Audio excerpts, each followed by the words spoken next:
In October 2007, the Kensham Cadbury factory announced its closure, resulting in the loss of 700 British jobs.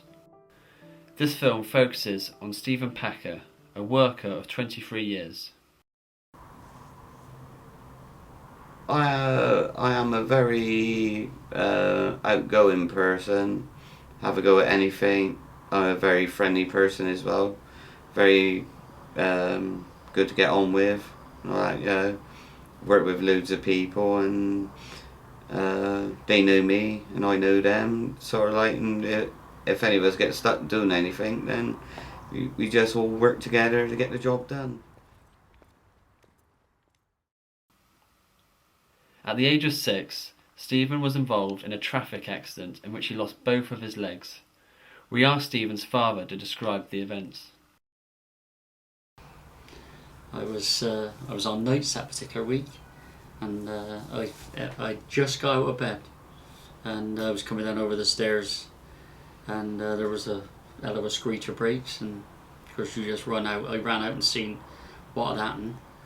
Immediately I knew who it was, because I had to run back in then to stop the wife coming out, because I didn't want her to see that, and I managed to get one of the neighbours to pacify her or look after her while I was out with him.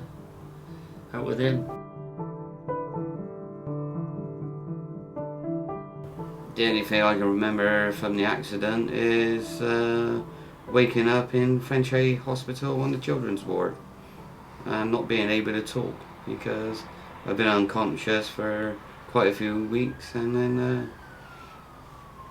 that's the only thing I can sort of like remember. I suppose the most fortunate thing for me was my football mate just 2 doors up. My mate happened to be coming home from work, and he happened to go there because he's a first aider the same as myself, and the nurse at that particular time, alright, she wanted to lift the bus and he wouldn't let her, and that kept him alive by keeping the bus on him, because it acted as a tourniquet, stopped him bleeding to death. And of course, as soon as the ambulance come, they took over then, and they could administer the right things then, like.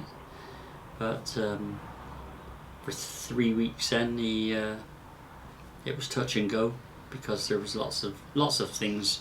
There was bone marrow in his blood, like, and they had to stop that getting to the brain, or else he could have been a cabbage, like, and but yeah, Frenchy took over then, and they done a marvellous job, of which I've been truly grateful, and we've been back many times, with different donations for this and donations for that, what we've raised through food for our club, things like a swear box on a Christmas, Skittles and things like that, and we've taken money, and he's come with me on twice, I think it was, and then once we done a £500 for Jack and Jill. That was the new children's ward back when I think it was all of Bristol, well, Wallace and Gromit were behind it, weren't they?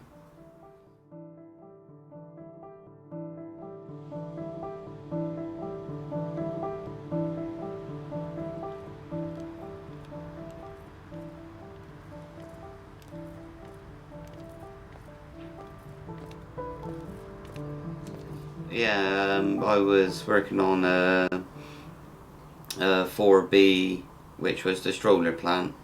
Pinned down, my leg broke, and sort of I couldn't carry on doing my job. The only thing I could do was sit on the floor at the time.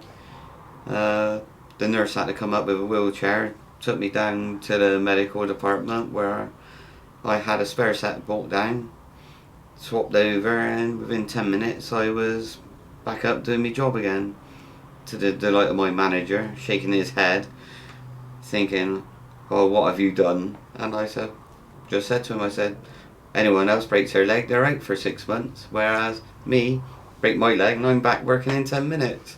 He said, "Fair play." We asked both Max and Stephen what had been the hardest part of the factory closing. That's easy to answer. Just because they're taking it abroad. Pure and simply because of that. I think everybody, no matter whether it's chocolate or or anything else, why take it abroad? I mean, it's this country we've got to be looking after, not taking it abroad. The thing is, we've always made a profit down here, and I don't see the sense in closing a profitable factory to move it somewhere just for the sake of moving it for a short-term gain, instead of reinvesting in the factory as is and getting a bit more production, a few more years out of the site we currently got. We asked Max how he thought Stephen would cope in finding another job. I think he coped quite well. The only reservation, and this is what he said in his interview with the Evening Post when they came, is whether people will understand him, because people don't, or everybody down there knows how he lost his legs, and if he gets a little bit tired or a problem, he can stop work, sit down, and nobody says anything. But would he get that same, his worry is, would he get that same recognition in another firm? Well, I should try and get another job, but I can see it being very hard, because I got at the moment I got an employer that understand all the people down there, the employment. They understand. They understand that if I'm having a bad day, then sort of like, or if I need to go home, I need to go home. If I'm not in, I've got a genuine reason why I'm not in. Whereas I feel that if I go and work for someone else, they might look and say, "Oh, he's off again," type thing. I don't think they view it in the same way. I should stick it out until I am told I'm surplus to requirement. Even though our area would be one of the last to close down, but as I say, as different floors close down, not so many of us are needed, then it all depends how many years I got there. It could be 2, it could be the full 3. Nobody knows. But people today are a little bit different, and I'm not getting it. Youth in general, but just people in general. They just don't think of, and I'm all about the higher people. Sometimes they just want their corn.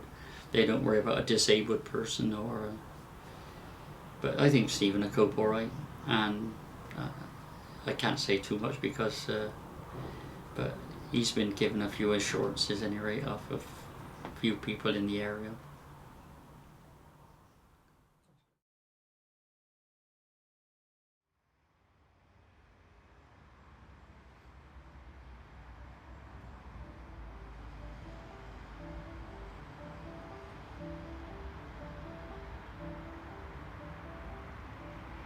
Why take it abroad?